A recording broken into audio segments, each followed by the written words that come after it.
open space. Come on.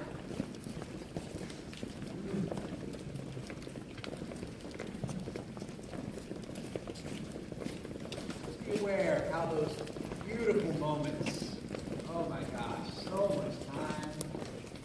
What am I going to do? I'm kind of upset that I'm so bored right now. I'm going to go find something to do. Then you realize, oh crap, I forgot we do have rehearsal right now. Miss Aron, I'm so late, she's going to kill me. She told me if I'm late one more time, I'm going to late the show. Then it's going to be on my grade, on my fail, on top of it. Oh my God, I cannot. I have to do the rehearsal as soon as possible.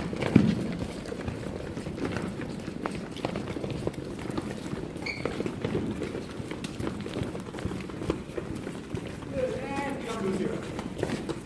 Woo! All right, again, I'm really flying through these. How do you feel?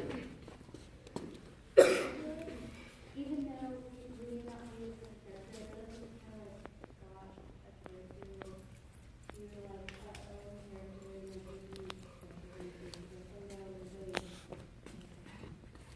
That is spot on. Because the truth is when we create characters on stage, are we really creating something that wasn't already there? Or are we using something that was already there? Does that make sense how I asked that? The characters you create on stage are you. They are versions of you. We are always acting. You may have heard this. Hopefully this isn't the first time. Shakespeare famously said it, the world is a stage. I'm acting right now. I'm acting for you guys.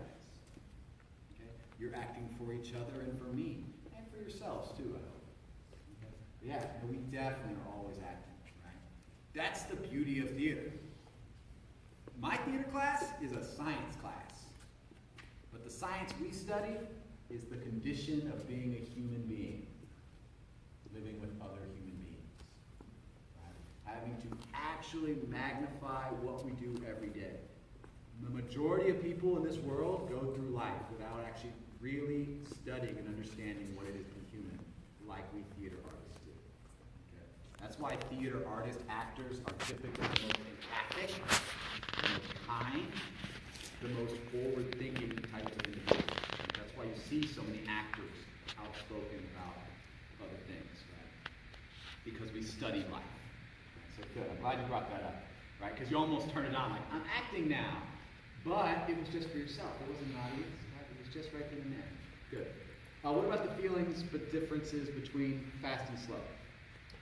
When it wasn't between fast and slow exactly, but it was when you were saying more happier things. I felt lighter at least. Like I could just like move and like. But when you said sadder things, like I didn't really want to move as much. I felt kind of like lighter, like my feet were like more on the ground in a way, like flatter on the ground. I don't know if that makes sense. It makes perfect sense. That's good. Okay, so you felt good, flat on the ground. I'm gonna unpack that later. Whenever you said like things like I said like happy things, we all just sort of like found a groove and we were all like walking like really relaxed and everything. And then when you started like saying things like about us like getting that grades and stuff and like more tense and stressed things, we were all like, maybe not. And so yeah. Interesting. Okay. Good. Good. And it's great to know how just these words affected you physically. Just me mentioning being late. Just me mentioning, oh crap, now I'm going to get an F on this project report or whatever. Like, oh God, that shudders. Like, y'all knew it wasn't really going to happen. But just hearing me say it and it processing through your mind, automatically puts the crunch on you. Good. Depending on what you said, you could feel the whole group kind of like release tension and then comes back up. That's good. Yeah, and you really could feel the whole group do it.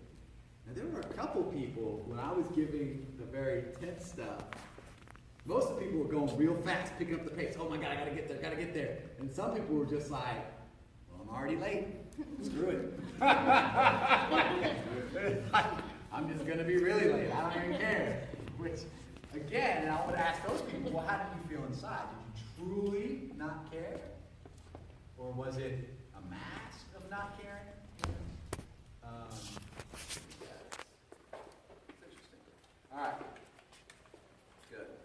yes, obviously, I was working with which polarity? Time, space, or weight on that one? Definitely time. That's good. I'm glad y'all thought it was weight, because the truth is they're all pretty present in everything we do. Everything we do, weight matters, right? Just like some days we get up and we're happy, and I loved how when we said it in the back, when you're happy, what direction does your body go? That's why they say you feel light as a feather when you're excited, and when you're upset, we typically sink down, we get heavier. Our body literally feels heavy, even though we're still the same 100 whatever pounds we are, right? Good. But yes, that was time. Right? And the two polarities of time that LeBon has, who thinks we could throw up a name? What are the opposite ends of time? Early and late. That's actually not a bad guess. Early and late. So in regards to movement, okay? So if something is fast and slow, right? So LeBon calls, so again, you'll hear different names. Urgent, quick, those are fast. Those are two you'll always see. Urgent and quick, right? So if something's urgent and I'm getting there as fast as possible, it's because it's important, right? Which is why, if you're late for rehearsal and you're walking, is it not important to you? Because you definitely want to be there. Okay, so keep that in mind. Being a little late is always better than being a lot late. Good. And what's the opposite end of slow? What's another word we can say slow? So again, if it's quick.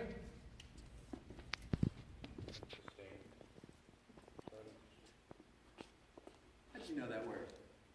What made you say that word? Did you take LeBon before? Yes, they did. That's right. That's right. I was going to say, okay, good. Because we don't use sustain. That's not a word we say. But we can break down that word, right? What is sustain? Put it on words. What does that mean? It's dragged out. It's long. It takes its time, right? Sustained, I think of it keeps on moving. It's like slow motion. Yeah. You know, I mean, it's just like, you know, if I have sustained arms and they're moving at a slower pace. Okay, but again, LeBon says sustained, urgent, right? And so that's just much it.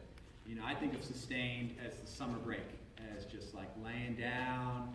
I'm not doing anything all summer. I'm on a sustained summer break. Okay. Good.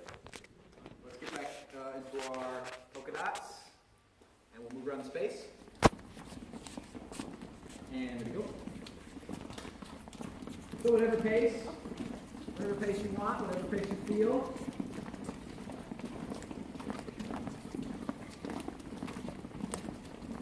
Now I want you to have a secret spot in the room, in the space. Don't let anyone else. See it, keep on moving. Now, take your time. Take a long way around. Go back and check on your spot. Make sure no one's messing. What's the longest route you can take to get to your spot? Like a curve. Different ways you can. Now you do need to get this spot checked on. This is an important spot.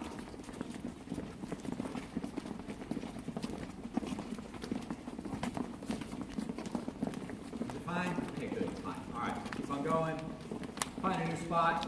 Oh my gosh. You have to immediately go there and go check on that spot. If the spot is not the same, somebody messed with your spot.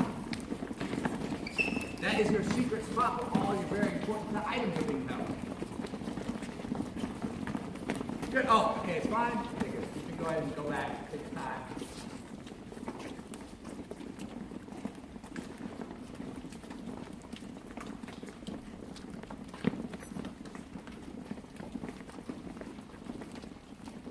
I want you to have a secret enemy. Don't let them know who the enemy is.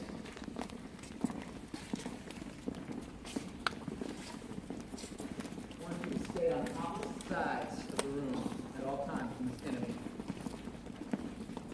Don't let them know.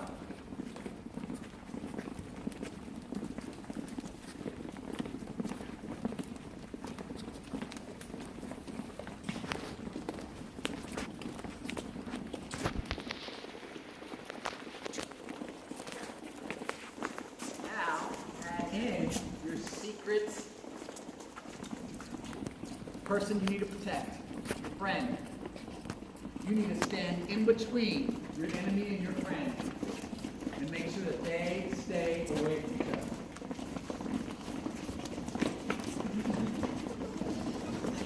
Absolutely, by the way, make sure that they are not. You cannot let your enemy get close to your friend.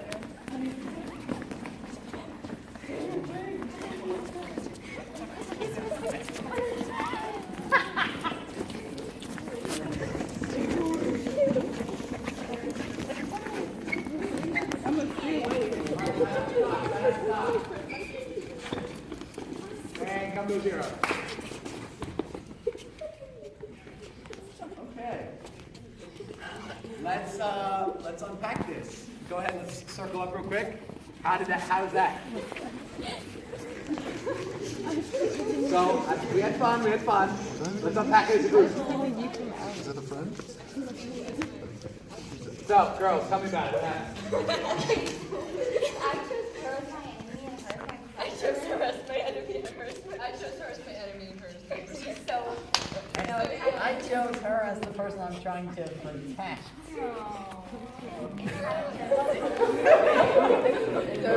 Alright, so the 3 of you had an enemy, friend, 3-person group. Gotcha. That is ice right there. Good. So, anyone else have any other fun coincidences? Did anyone find it hard? Yes. I was protecting him, and then Talia was my enemy. Gotcha. As she should be. Yeah. And was that easy to separate them?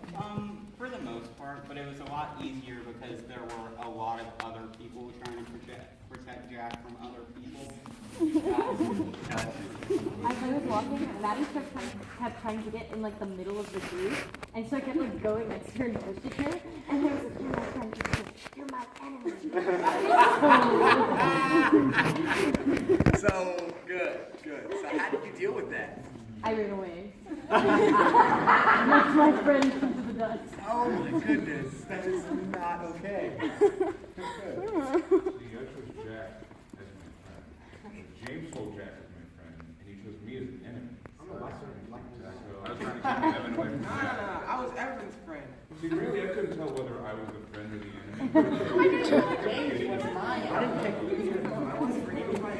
So he was your enemy.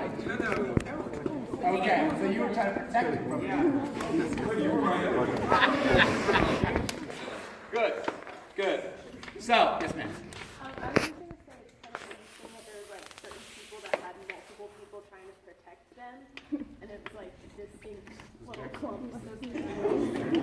That is, no, you're right though. That is, it seems like the same person getting protected.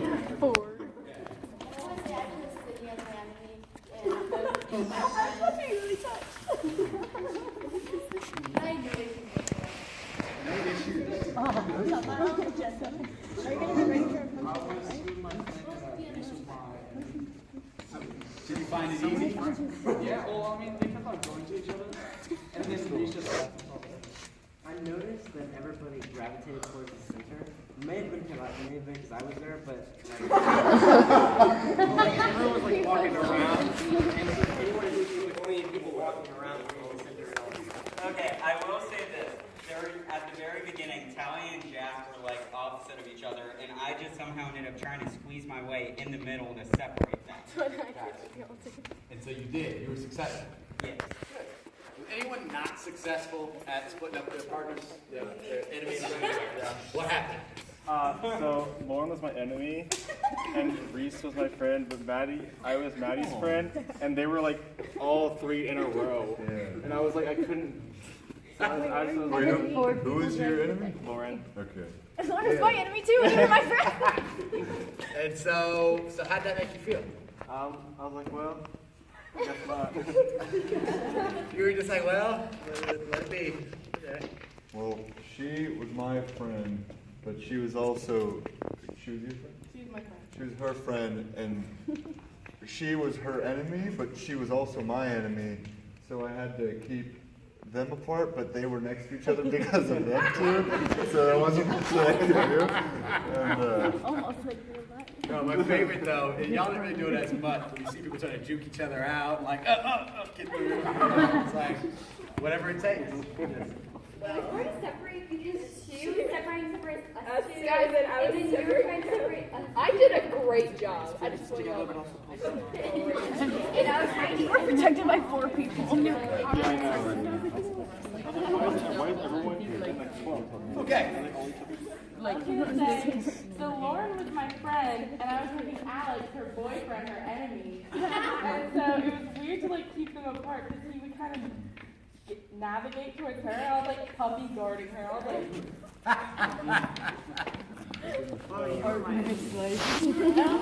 James was my friend. Good. Now, what I want to ask though is, did you pick your friend and enemy by people you knew, or did you pick the first person you saw?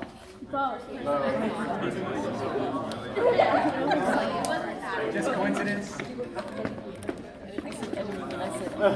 All right, so we've talked about time.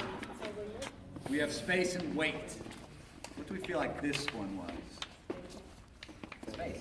Space, yeah. We had the first exercise where you had your imaginary spot that you were checking on. You went through 2 different routes. So can anyone reflect on how those felt? The first time when you got to take your time, going the roundabout way to go check on it? Well, it was just like during it, I remember feeling like it was not that like I hate this, it was that I hate this because I was like, oh, why am I feeling these things? It's not real, but it is. Yeah. No, I know what you mean.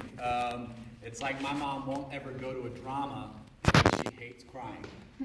And so even though it might be a beautiful story, and my mom's wife, she's like, nope, I just don't want to cry. I just want to watch something happy. But that's the beauty of theater. Now me, I love crying because immediately after I'm done, I feel so much better. I mean, hey, that's why the Greeks did it way back when, guys. Just because we had to purge the emotion. Good. Was there anything else you wanted to? Anyone else? Yeah, just that. Like really, like not protective, but jealous of other people in my spot.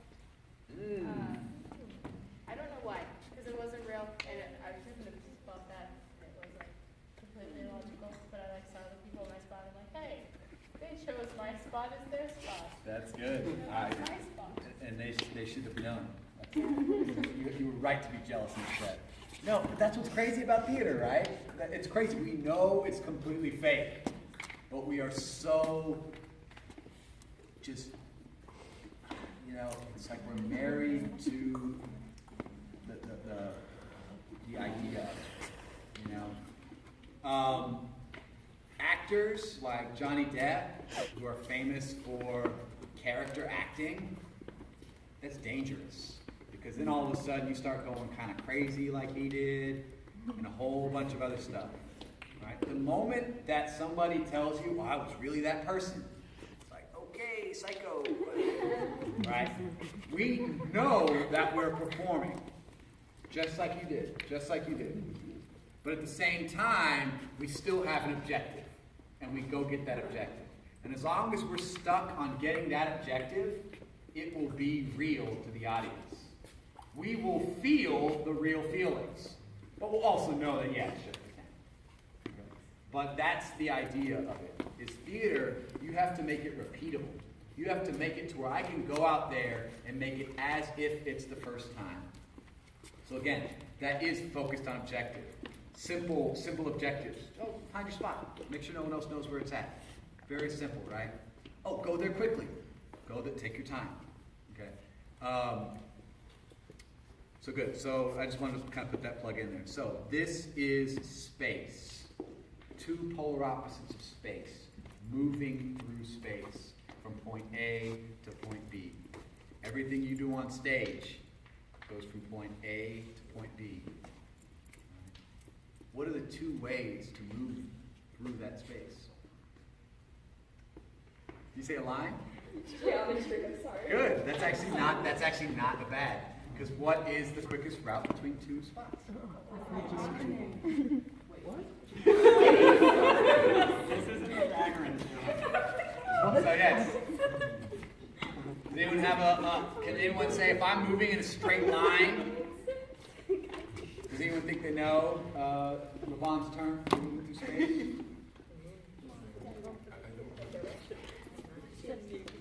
Did you guess that? Did you? Right, that's why they say go directly to the office, right? Well, I got told that a lot. I don't know about y'all. Right, go directly to such and such means go there immediately. So if direct is the straight line, what is the other one? Indirect. Simple, right? Indirect. Do we go about doing things indirectly in real life? Yeah. Do you go home and directly or indirectly do your homework? Indirect. Most of us indirect. Some of us who are really smart do it right. Hey, or it could just be parents. You never know. It could just be parents. 11:30 and then I go to sleep. Right. So good. And that's very important in theater, guys, because my objective, if I'm playing Romeo trying to get Juliet to kiss me, I'm not going to go to the direct route, which is run up and try to steal a kiss, because it's not going to work. You have an indirect path, right? Now, if I'm Romeo and I just see Tybalt kill Mercutio, I'm not going to indirectly go kill him. I'm going to directly go kill him, right? Do you guys see how that's important on stage to know whether I'm indirectly or directly accomplishing something? All right? In the real world, if someone is being indirect, oh, I hate it. It's passive aggression. It's the worst. I'm sure you guys have felt it when people pretend like they're not upset, when people pretend like it's not a big deal, but then it really is. It's like, oh, that's the worst. Okay? Sometimes it's good to be direct. Sometimes it's good to be indirect. As actors, it's very important to know in that moment, in that scene, is my character indirectly or directly going to what they want? All right? And again, we do that in real life all the time. Okay? All the time. If we're hungry, we typically directly go to the kitchen. We don't meander and start cleaning and doing other things. Okay? Again, it depends on the cafeteria. Do you directly go to the lunch line, or do you figure, man, things will be packed anyways, I'm just going to chill and wait? Right? It all depends. All right. Last one, and then we're going to get started right into it. So let's poke it out up again. Fill the space. Walk around. Go ahead, Simon.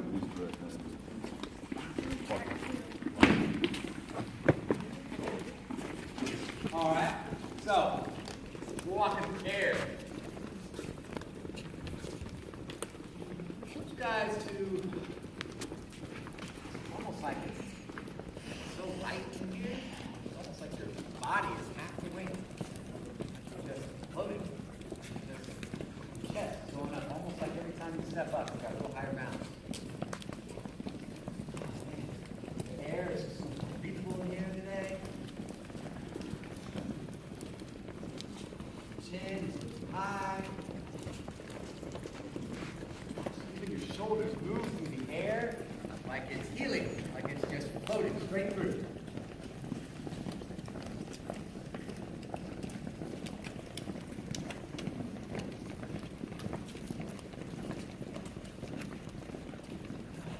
It's like you're floating off the ground. Every time your toe comes up, you're almost lifting the ground, and you come right back down.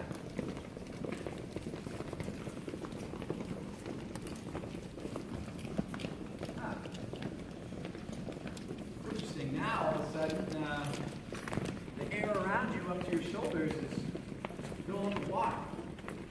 Right? Walking through water.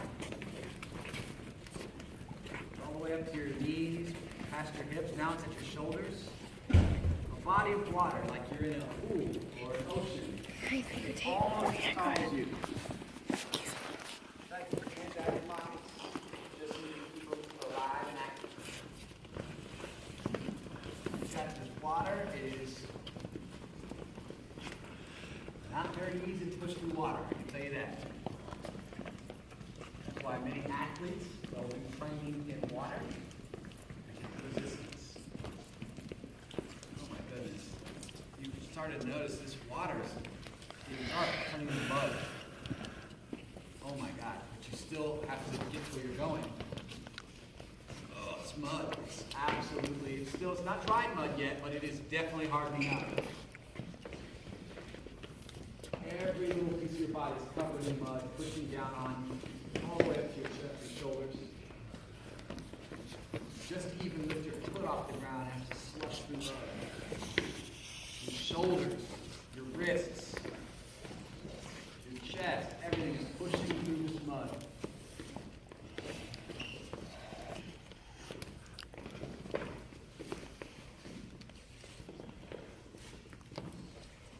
And now it's like every part of your body weighs 500 pounds. Like everything is just dragging you down.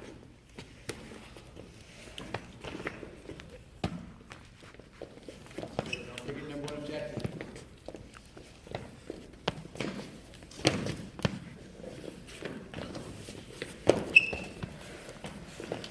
Okay, starting to lighten out a little bit. The mud's going away. Okay, now you're back to regular air. Oh my goodness. Okay, we can move again. We can breathe.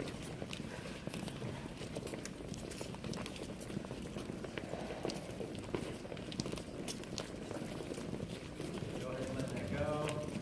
0. Now, let's go ahead and unpack that one real quick. How did that one feel? I feel like the whole mood of the room on stage, like at first it was like really happy, and then whenever it started to get heavier, it felt like really like sad. It's amazing how weight and speed both can do that, right? They can both, just one polarity or another tends to be happy and sad, or good and bad. Did anyone feel like when you moved slower, you felt better? That's okay if you didn't. It's okay if you did. Just curious. Some people. Yeah. I felt tenser. I don't know. I felt like oddly like I had to try a lot harder when I was trying to be lighter. Good. Good observation. Good observation. Why that's good, guys? Because characters aren't the only people who move with Levon effort actions. We all do. We all do. Right? You'll notice, man, you know, I typically float, or I typically don't. You know, you'll notice which one you live in. And you're a pretty well-built guy. So it makes sense that being heavier would be more natural to you. Right? That it's going to take a little bit more effort for you to try to lighten up. Good observation. I had like the opposite, because like normally I'm kind of like more jumpy, I guess. Yeah, for sure. And also I didn't like being slow because you mentioned mud, and I don't like being covered in mud. Yeah, and lots of times with this, I'll just do like gravity. Oh, the gravity is increased 25%, but it's like, what is it? So that's why I say mud, because we know what mud feels like. We can instantly jump in there. I felt like when we stepped in mud, like I felt stuck a little bit. Well, not. It's like I'm thinking about life. How sometimes you have time to just like you're stuck and you don't want to know where to go. And you say you're feeling lighter, and now there's gonna be days like you'll get through it and then it's better. That's what I felt. Good. So when you got stuck, what was your initial reaction? Did you push through? Did you say, okay, well, I'm here, let me just sit here for a bit? There's no wrong answer, I'm just curious. Yeah, I'm gonna just sit here for a little bit. And, just don't really know what to think about what to do. Gotcha. So I had very similar to like Emma, where I'm like very happily and lovely and jumpy, and so like whenever we were like stuck in mud, it just seemed to get like more arid, if that makes sense. It's hard to explain, and like I felt very uneasy because I was like, I don't like it. I could tell y'all did not like it. That's why I didn't want to end y'all with that. I wanted to lighten it back up. I'm the exact opposite. I'm like this. I'm like really monotone. Like someone would be like, oh my god, the shrimp pizza, and I'll be like, oh, that's nice. You know? So I don't really. That's how you are. I know. So I don't really like. You know? So I usually don't float that much. So when we were floating, I was like, oh. Okay. You're doing it right now. Doing what? I know. You know, and I understand that feeling of like, I'm not a floating person. Why am I, this is so weird, this is so fake, right? But the truth is, there are times where you float. Right? You might not be able to recollect at this moment, but there are those times where it might not be pizza that gets you like, what? What's going on? But it's something, maybe outside of school, something, oh, it's my birthday, right? Something, right? There's always something. We will all live in all 8 effort actions at different parts in our lives. What determines which one we're in? It's our favorite thing in acting, the C word. Circumstances. Circumstances in your life will dictate how and why you move the way you do. Right? If you just had a serious loss in the family, some other tragedy, we typically do move heavier. We typically do move slower. Right? Birthdays, other things, those circumstances will pick right up. Sometimes we just wake up feeling good, right? Sometimes we wake up feeling like, oh my God, today's just not my day, right? It all depends on the circumstances and how we feel. I must be living under a rock or something. I thought it was all figurative. Everything that we were doing, like the mud thing, I like looked around, saw other people doing this, and I couldn't figure out why. Oh, okay. Because I thought it was figurative and it was supposed to be like a metaphor or something. I see what you mean. So I just got depressed and stuff, and I just saw people as if they were actually walking through mud. Got And you. I was like, Yes. oh, all right. And that's okay. That's not, you didn't do it wrong. You didn't do it wrong. I mean, I did say it with the intention of pretend, like when we were kids, like, oh, the floor's lava. You can only stand on it. You know, play that? Is that awesome. Okay. Right. But it was. But again, if you make it internal to, oh, everything's mud, and it's just like everything gross, you're still going to adopt those physicalizations. So it's not horrible. It's not bad. I was definitely opposite of Rachel, where I was like crawling through the mud. I was like thinking I'm losing my balance. There's no way I'm gonna make it. But then I just take that next step, and I'm like, okay, you made that next step. Now just try another one. Gotcha. Try another one. Good. One step at a time. Great suggestion. And that's exactly it. Because guys, believe it or not, acting is as simple as, oh, I'm walking through mud. Oh God, what am I trying to get to? I'm trying to get to that dry spot over there. Oh my God, if you truthfully focus on it, it's real.